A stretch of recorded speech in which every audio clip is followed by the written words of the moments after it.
Selamat siang semuanya. Hari ini pertemuan ke-10, kita asinkronus, tapi saya siapkan video rekaman ini untuk nanti praktikum. Praktikum hari ini, kita akan membuat game yang sebenarnya bagi orang, manusia itu simpel ya, yaitu tic-tac-toe. Tapi bagi komputer itu hal yang sedikit lebih kompleks. Nah, hari ini kita membuat tidak dengan drag and drop, tapi dengan game maker language, yaitu dengan codingnya, kode yang yaitu bahasanya bahasa game maker. Dan sebenarnya bahasa game maker ini lebih mirip dengan bahasa orang ya, jadi mungkin lebih mudah dipahami juga. Kenapa kita menggunakan game maker language? Yaitu karena dengan game maker language, fitur atau fungsi dalam gamenya itu bisa lebih kompleks. Jadi tidak maksudnya bukan maksudnya menyepelekan drag and drop, tapi dengan game maker language kita bisa membuat game yang lebih kompleks. Sebenarnya drag and drop yang kemarin itu juga bisa dikonversi ke dalam bentuk game maker language ya, tapi ya kita lebih mudah secara visual ya dengan drag and drop. Nah, tapi sekarang kita mulai beralih, kita coba menggunakan game maker language. Tapi sebelum mulai praktikum dengan membuat game, kita mulai dulu teorinya. Ini teori singkat ya, yaitu tentang storytelling in teori. Jadi sebenarnya setiap game itu, game apapun itu ya, sebaiknya memiliki storytellingnya, penceritaannya. Ya tidak harus cerita yang kompleks, yang muluk-muluk atau yang ribet gitu ya. Tapi cukup ada cerita saja misalnya. Contoh yang pertama kita di slide ini, kita harus menentukan little or big story ya. Ceritanya itu cerita kecil atau cerita besar gitu ya. Ini tidak ada benar atau salah ya. Jadi mau little atau big itu dua-duanya benar ya. Karena setiap game kan punya kekhasannya masing-masing. Tapi kita tentukan mana yang cocok fit the game-nya, what will fit the game. Cerita yang singkat atau cerita yang besar, yang panjang gitu ya. Contoh di slide ini yaitu tentang Mr. Driller, game Mr. Driller. Nah, ini pada masanya ya, ini dibuat oleh Namco ya, Namco Bandai kalau saya tidak salah. Ini game arcade yang populer pada masanya ya. Story-nya pendek dan manis katanya, sweet gitu ya. Sweet ya, mungkin cute atau romantis gitu ya. Ceritanya cuma ini ya, satu paragraf ini. Monster yang berada di bawah kota bermarkas ya, mungkin bermarkas ya. Bermarkas di dalam kota dan mengancam untuk menghancurkan kota tersebut. Wah, ini jadi ada monster ngumpet di bawah kota dan dia ngancem buat ngancurin kota tersebut gitu ya. Nah, Mr. Driller harus menggunakan drillnya, bor ya, drill itu kan bor ya. Menggunakan bornya untuk turun ke bawah kota tersebut dan mengalahkan monsternya. Lalu udah simpel sekali kan, little story ini. Nah, contoh juga kalau kalian tahu ada game lain apa itu? Lain kukiran misalnya, atau lain Ranger. Nah, itu kan juga sebenarnya cerita yang little ya, kecil gitu. Line Ranger misalnya. Kita berusaha selamatin Sally dari penculik. Satu kalimat aja kan sebenarnya. Pemain harus berusaha menyelamatkan Sally dari penculik. Sally itu yang stiker line yang bebek itu ya, yang warna kuning gitu ya. Nah, kan simpel sekali. Lalu lain kukiran juga. Simpel sekali ceritanya. Kita harus bermain sebagai cookie yang berusaha kabur dari oven atau apa gitu. Jadi itu harus kabur. Itu hanya cerita simple yang tapi itu memiliki arti. Jadi sebaiknya ya game apapun itu memiliki storytellingnya.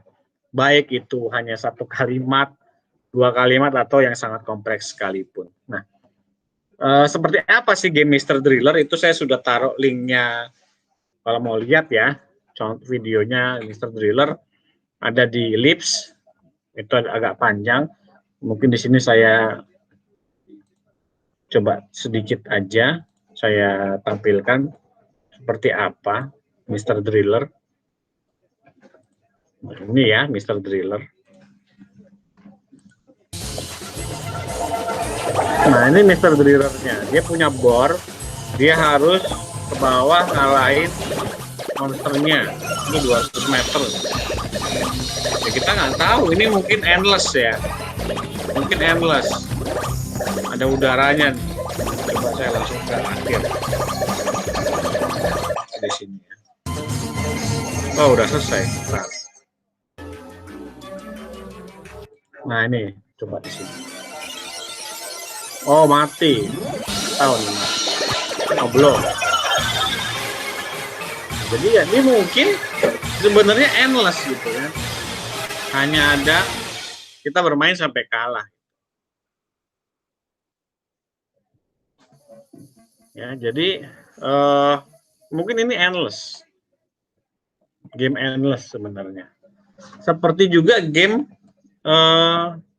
Line Ranger ya juga sebenarnya tidak ada endingnya gitu. Padahal katanya selamatin Sally dari penculiknya, gitu. Tapi kapan endingnya? Lain kukiran, lari sejauh mungkin. Nah itu mungkin masuk akal karena kan tujuannya ceritanya lari sejauh mungkin. Tapi kalau Line Ranger, selamatin Sally nggak selamat mau sampai level berapa gitu. Jadi ya intinya ada ceritanya deh. Nah, contoh juga kemarin yang kita buat gamenya yang tank itu kan juga ada ceritanya ya.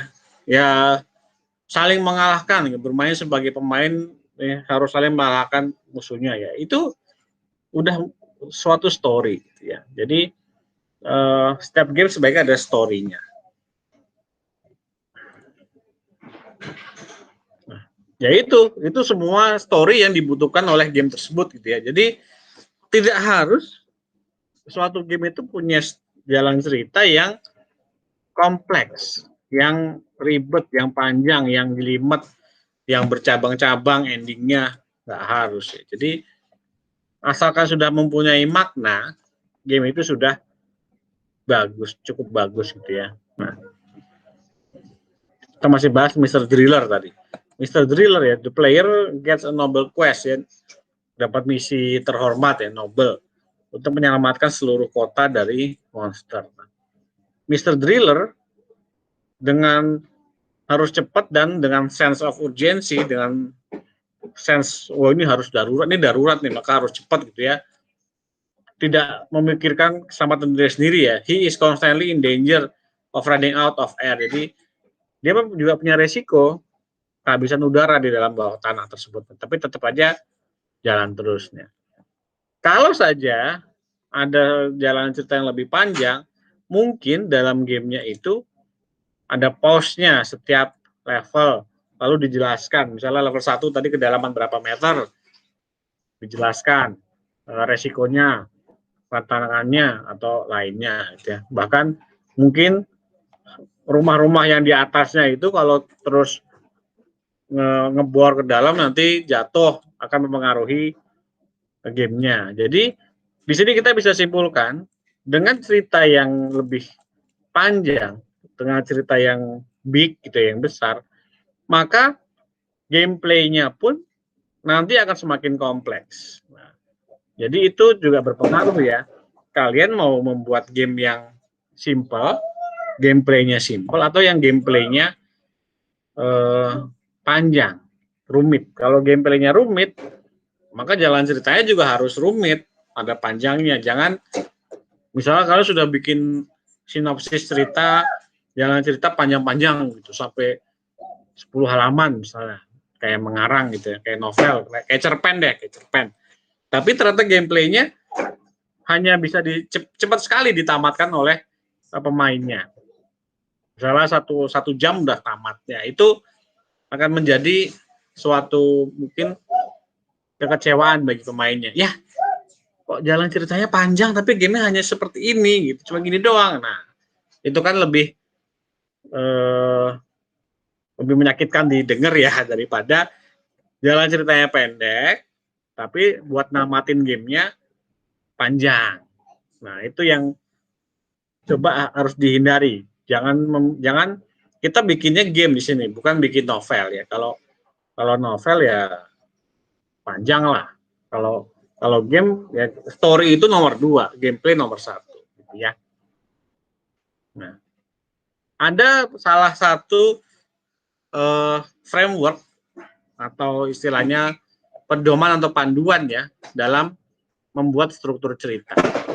Yaitu salah satunya yang dibahas di sini adalah the 3 act structure. Struktur 3 act, 3 act itu 3 babak gitu ya. Jadi sebenarnya pada umumnya dalam cerita game itu ada babaknya gitu. Ada kayak chapternya. Yang kita bahas ini ya the 3 act structure. Sebenarnya ada beberapa sih, cuman yang saya highlight di sini yang 3 act structure. Yang pertama, act 1. Disinilah story-nya itu mulai ya. Karakter utama diperkenalkan. Dijelaskan siapa sih karakter utamanya ini, kemana dari mana sih asalnya dan seterusnya. Jadi intinya perkenalan karakter lah ya. Misalnya saya ambil contoh game sederhana aja, Mario Bros gitu ya. X1-nya itu memperkenalkan Mario Bros ini adalah tukang pipa ya. Tukang pipa. Asalnya atau mungkin dari Italia sebenarnya. Mario and Luigi, ya, Luigi kan nama Italia gitu ya. Ya mungkin saya salah ya, cuman ini hanya misalnya gitu ya. Dijelaskan dari mana asalnya, tujuannya apa dia. Ya, tujuannya nyelamatin si princess gitu ya. Nah, jadi ya ini cuman perkenalan hero-nya aja. Nah, pada umumnya the hero kehilangan normal life-nya, kehilangan kehidupan normalnya. Nah, ini mungkin banyak ya game tipikal seperti ini. Contoh, game kalau kalian tahu Kingdom of Amalur The Reckoning gitu ya. Atau gamenya Assassin's Creed yang pertama yang Altair. Itu kan dia diperkenalkan ya. Misalnya si Altair, tadinya dia itu levelnya assassin udah paling atas. Tapi malah dicopot pangkatnya jadi kayak prajurit gitu. Nah, itu kan kehilangan normal life. Lalu yang Kingdom of Amalur tadinya dia eh, orang biasa gitu kan, meninggal tapi dihidupin lagi gitu. Nah, dia kehilangan normal life-nya. Jadi sebenarnya banyak sekali game tipikal dengan 3 act structure ini. Nah, lalu act 2 ya ini ya kita bermainnya di sini. Ini yang dimainkan oleh pemain, gameplay utamanya di sini ya. Menaikkan level, ngumpulin item, ngumpulin quest dan lain-lain itu di sini di act 2. Nah, act 3 yaitu misi terakhir itu ya. The hero must now show what he is really made of. Jadi sebenarnya harus menunjukkan si pemainnya itu sebenarnya harus ngapain. Nah, di sini final act-nya, final battle-nya. Jadi sebenarnya banyak game yang tipikalnya seperti ini. Ya mungkin kalian nggak menyadari, oh sebenarnya itu tiga chapter yang kalian mainkan setiap apapun game itu. Ya, tapi sebenarnya itulah yang kita rasakan kalau bermain game kan ada awalnya, ya bisa ibaratkan itu tutorial gitu ya. Lalu ya, kita bermain itu sebenarnya act 2. Act 3 itu kalau sudah mau tamatin gitu ya. Nah, oke, itu teori hari ini. Selanjutnya kita akan membuat game tic tac toe ya. Nah, tic tac toe.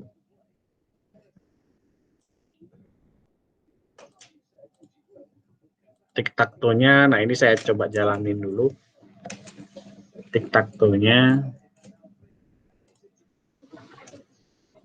Right. Nah,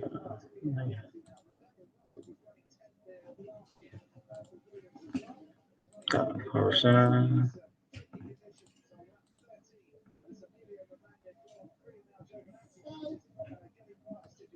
nah ini ya tic tac toe. Nah, kan udah pada tahu ya tic-tac-toe itu yang XOXO itu ya.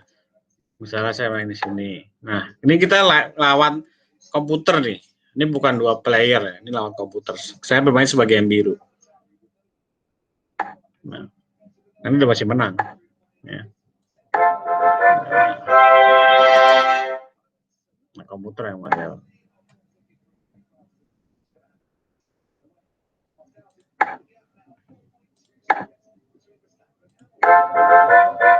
Ini seri gitu ya.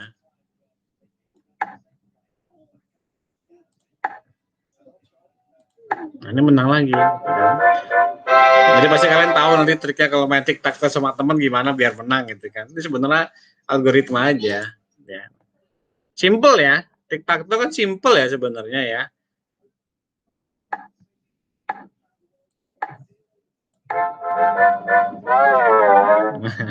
Simple ya tic-tac-toe ya. Tapi bagi komputer itu hal yang rumit ya. Itu kan ada array-nya. Ya, array-nya array-nya dua dimensi ya, yang baris dan kolom ya. Nah, makanya di drag and drop itu nggak ada fungsi array, makanya kita harus pakai GameMaker language. Nah ini desain game ini jalan ceritanya ya. Tic-tac-toe 3x3 grid. Komputer pakai yang merah. Kita pemain manusia human sebagai yang biru. Kan gantian ya. Tadi saya jalan duluan, lalu komputer jalan belakangan. Game berikutnya gantian komputer yang jalan duluan. Game ini tic-tac-toe ini membutuhkan 3 komposisi ingredient ya. Playing field, ya lapangannya lah ya istilahnya, batunya dan mekanismenya untuk menunjukkan jumlah kemenangannya. Nah, seperti biasa aset dan nanti proyek gamenya akan saya upload taruh di Lips ya, jadi bisa di download. Nah ini tampilannya tadi tic-tac-toe ya. Nah ini playing fieldnya. Seperti biasa kita buat dulu sprite, background, dan sound effect ya. Kita pakai stone 1 dan stone 2.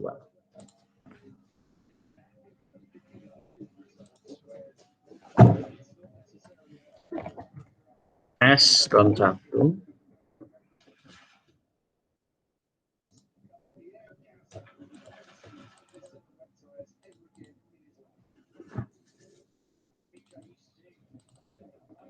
Chapter 13 ini stone 1, remove background.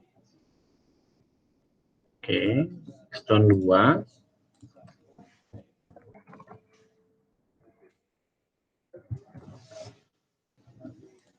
Lalu background ya tadi.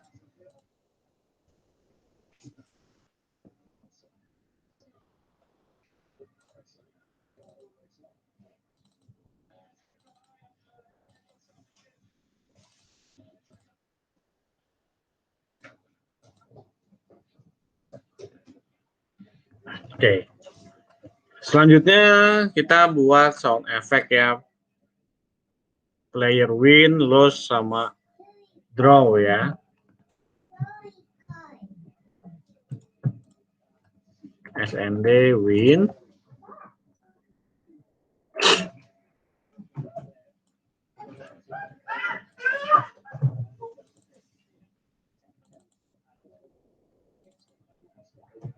Win. Kayak apa suaranya tadi? Nah, ini ya. SND draw.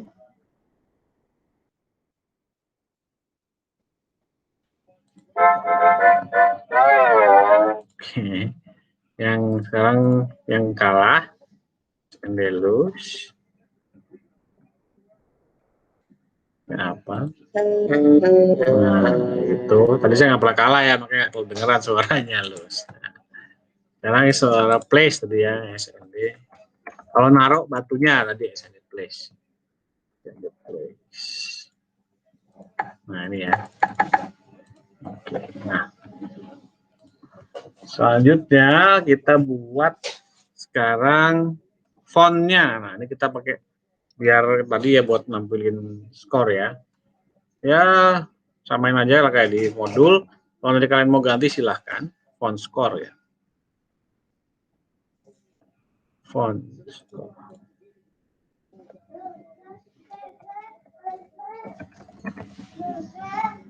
Areal aja ya. Adalah 16. Tadi dia berapa? 16 ya, bold. Oke. Nanti kalau mau ganti silahkan.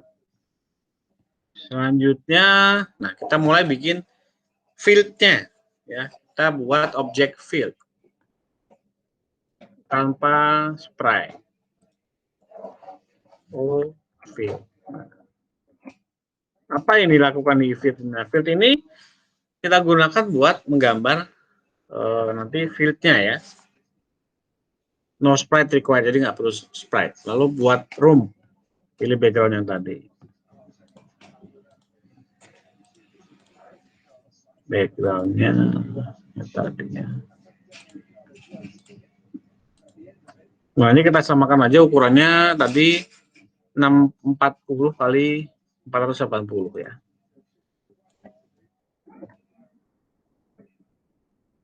Nah, selanjutnya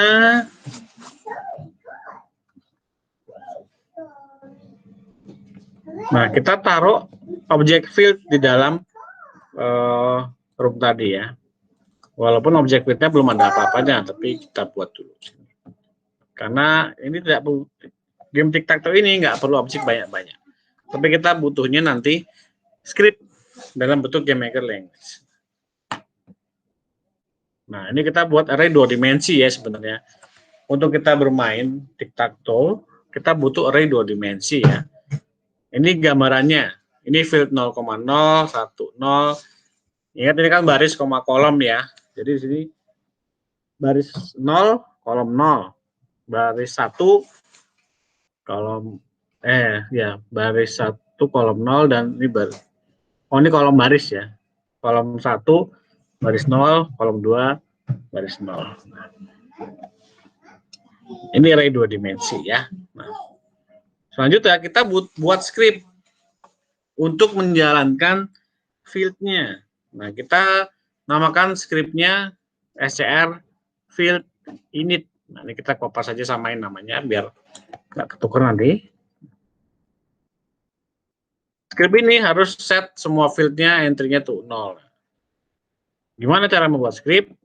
Nah, ini script, create script. Nah, tadi saya sudah buat script 0. Jadi di sini masukin codingannya gitu ya. Kodenya nanti script-nya dijalankan di object field. Apa isinya script ini? Nah, ini tinggal kita kopas.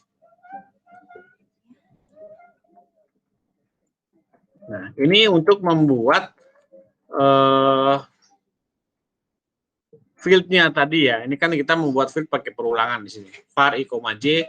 Untuk i kurang dari 0, i kurang dari 2, i plus 1. Jadi nanti j-nya juga seperti itu. Jadi ini membuat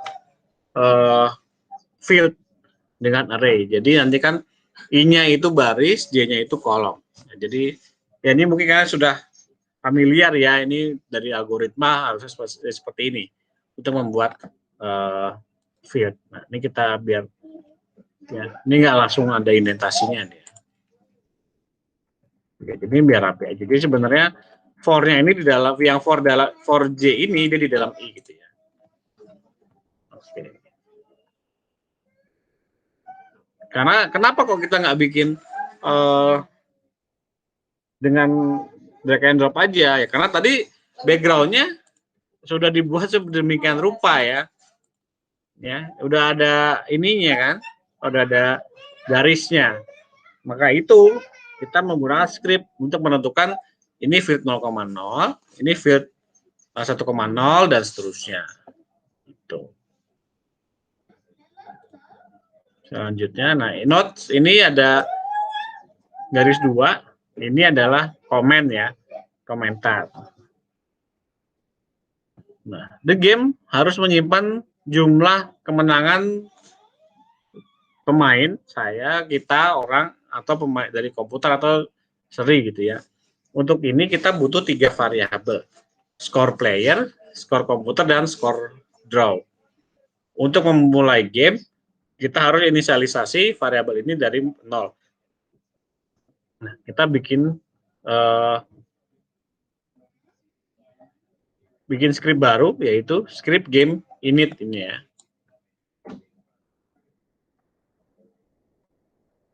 Nah, ini tadi belum diganti namanya ya.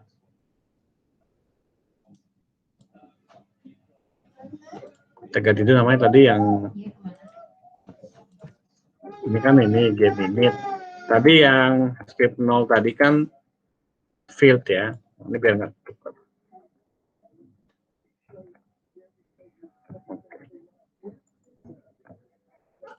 Game init yaitu tadi untuk 3 variabel ini ya.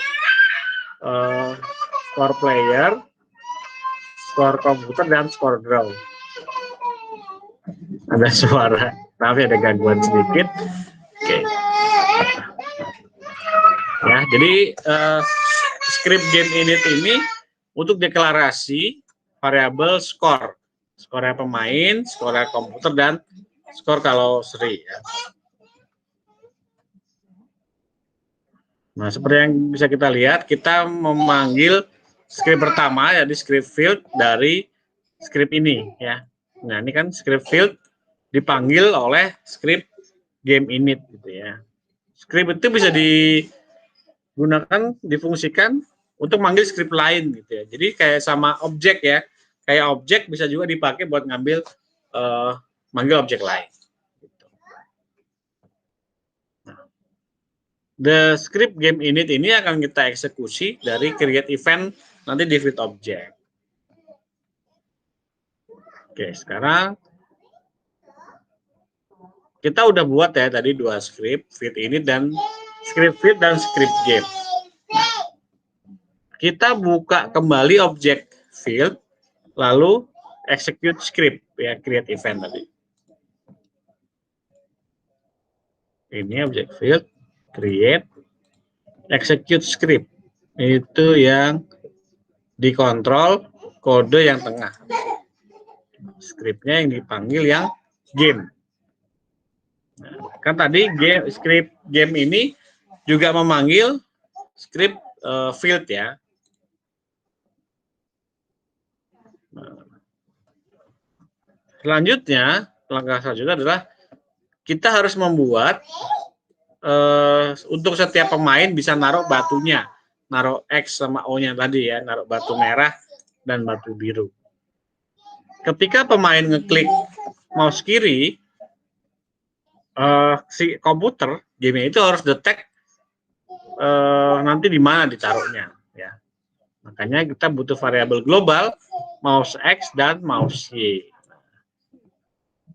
Kenapa tadi saya ganti resolusi ruangan ukuran rumahnya jadi 60 kali 480 karena kita sesuaikan dengan yang di modul ya. Takutnya nanti nggak sinkron antara backgroundnya tadi. Ya. Nah, contoh kalau human player kita klik pada X350, maka nanti perkiraannya ditaruh di lokasi yang mana tadi kotaknya kan tadi kan backgroundnya kan ini ya backgroundnya. Nah ini kan kalian bisa aja ngeklik di mana-mana kan di sini ya. Ini koordinatnya 448, Y-nya 128. Nanti kan akan taruh batunya di sini di array yang ini kan. Jadi nanti koordinat ini menentukan ditaruh di array yang mana. Jadi makanya tadi dibuat mouse X dan mouse Y untuk kita membatasi nanti ditaruhnya batunya di mana gitu. Kan kalau taruh di sini sama di sini nggak ada bedanya, tetap aja dia ada di array yang 2,2. Kalau ini taruh di sini ataupun di sini kan sama aja batunya taruh di tengah-tengah situ, array tengah. Jadi itu maksudnya paragraf ini ya.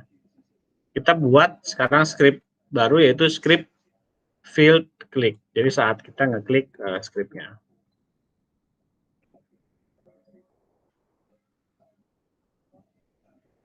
Kita ganti nama.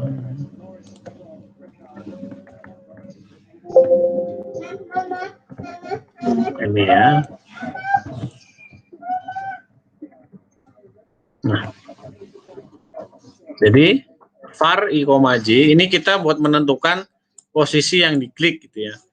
I-nya itu floor, mouse X. Jadi kalau kita mouse X-nya di mana gitu. Nah, ini kenapa dikurangin 208?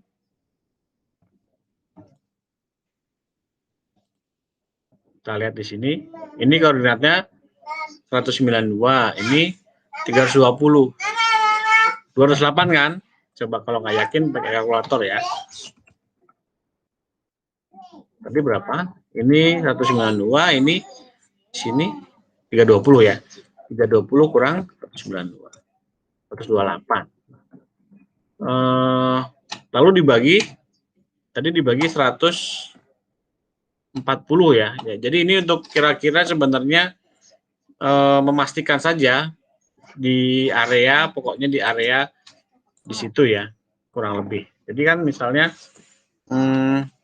intinya nanti agar yang tergambar mau di sini atau di sini antara X-nya 192 sampai 320, lalu Y-nya di antara ini, ya ini pokoknya harus masuk di array yang sini. Makanya ada perhitungan 208 dibagi 140. Nah, ini disesuaikan dengan ukuran tadi background-nya. Lalu ngecek, udah ada belum tadi batu di array-nya tersebut atau masih empty. Nah, ini kan kalau pakai drag and drop, kemarin kita pakai fungsi check empty ya, cuman ini nggak bisa seperti itu. Makanya kita butuh GMaker language dengan kode seperti ini. Jika I kurang dari 0 atau I lebih dari 2 atau J kurang dari 0 atau J lebih dari 2, maka exit. Nah, jadi ngecek dulu nih, ini ada, kalau nih ternyata ada ya di exit. Lalu set the stone ya, jadi ditaruh kalau ada batunya. Selanjutnya, nah kita punya statement baru di sini, exit ya. Exit statement itu menghentikan semua eksekusi dari script. Ya, jadi kalau memenuhi, tadi kan di sini if-nya, jadi kalau memenuhi kondisi if tadi, maka di exit. Nah, kita butuh memanggil script ini dengan global left press. Nah, kenapa global left press? Apa bedanya dengan left press biasa? Jadi bedanya sebenarnya ini intinya ada di global ya. Ini bisa diakses oleh semua objek. Kita buka tadi script ini, kita buka objek kembali tadi field object, kita tambahkan mouse, global left press.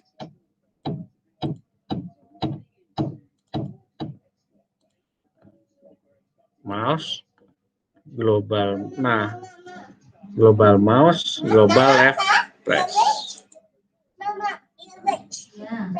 Apa sih bedanya global mouse dan left press aja? Kita coba cari bedanya ya.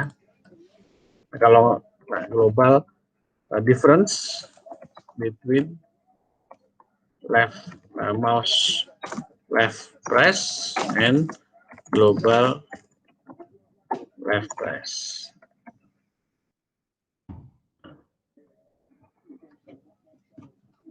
Ini global mouse.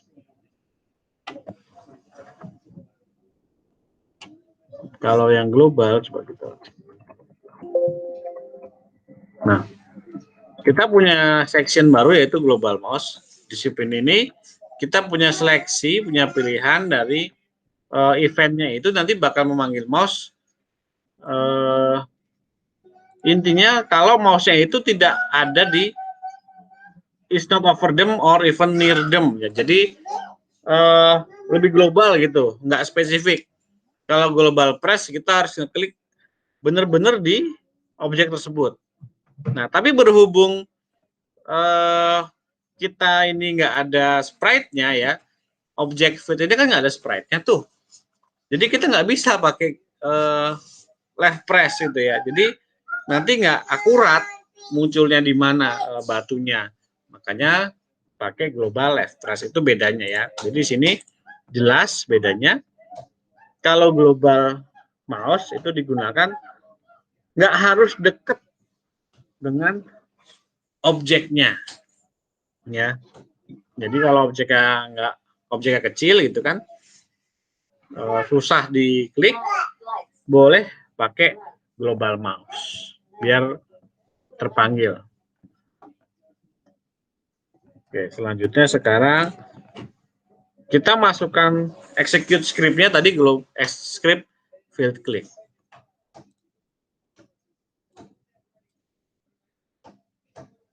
Nah, ini. Oke.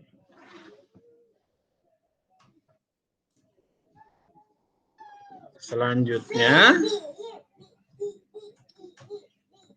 nah, kalau kita jalankan sekarang, kita harusnya bisa dengar efek suara, tapi nggak ada batu yang muncul. Coba.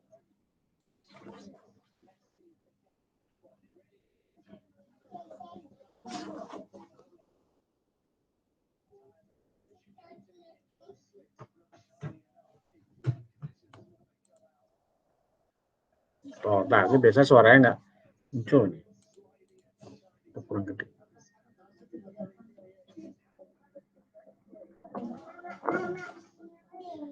Ada suara ya.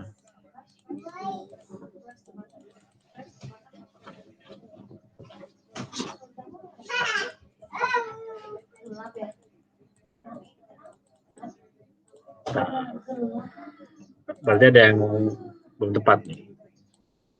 Tadi script field click, sound play, nah harusnya udah jalan.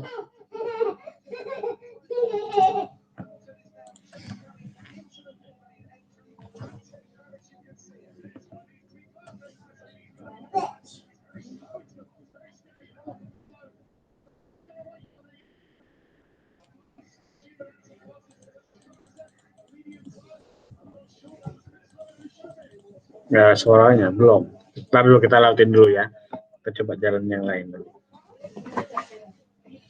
Oke, sekarang kita buat script baru, script field draw.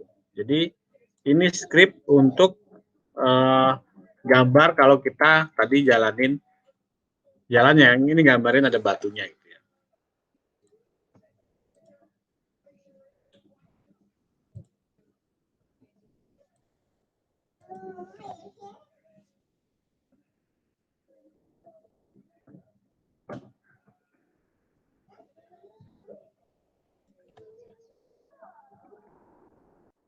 Nah, ini ya.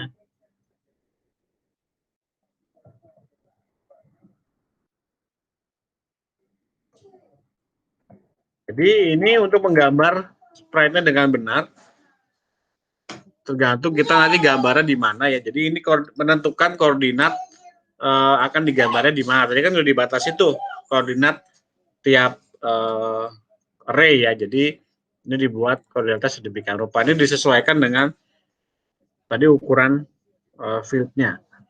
Ini hanya untuk ukuran untuk ngeset font, ngeset align, set color dan lain-lain. Tadi nama fontnya udah benar belum ya? Font score ini kurang O.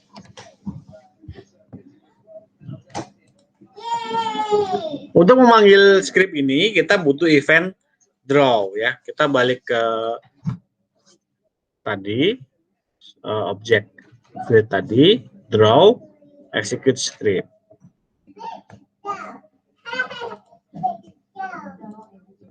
Draw, execute script. Ini ya. Coba. Nah, kalau udah jalanin harusnya sudah muncul batunya.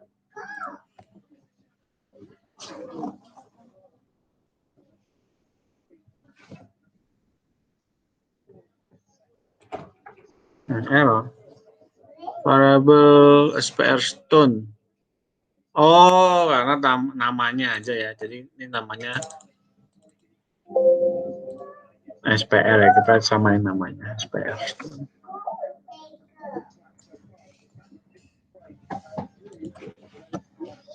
Salah nama sprite-nya dia. Saya S tapi di modulnya SPR.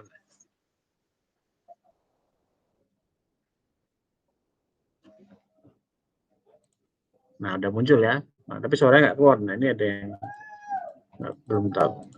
Nah, kok komputernya belum main gitu kan? Komputernya belum main. Ya karena belum disetting, belum dibuat ya. Belum dibuat komputernya buat berjalan gitu ya. Komputernya kan berjalan tadi random sebenarnya ya. Saya taruh di mana, komputer keluar di mana. Nah, ini seperti biasa tugas kalian buat meneruskan gamenya ya. Ini udah setengah modul ya. Modulan ini hanya sedikit nih, 13 halaman. Jadi sampai sini kalian teruskan membuat gamenya sampai selesai. Nah, seperti biasa saya kasih waktu sampai hari Rabu ya. Sampai hari Rabu di-upload linknya untuk saya download game kalian yang sudah jadi. Aset dan proyek ini nanti saya taruh, saya upload di Lips ya. Jika ada pertanyaan, silakan nanti japri saya, boleh lewat grup juga boleh ya. Saya selalu terbuka dengan pertanyaan. Oke, jadi untuk hari ini sampai di sini saja. Selamat siang, sore, terima kasih.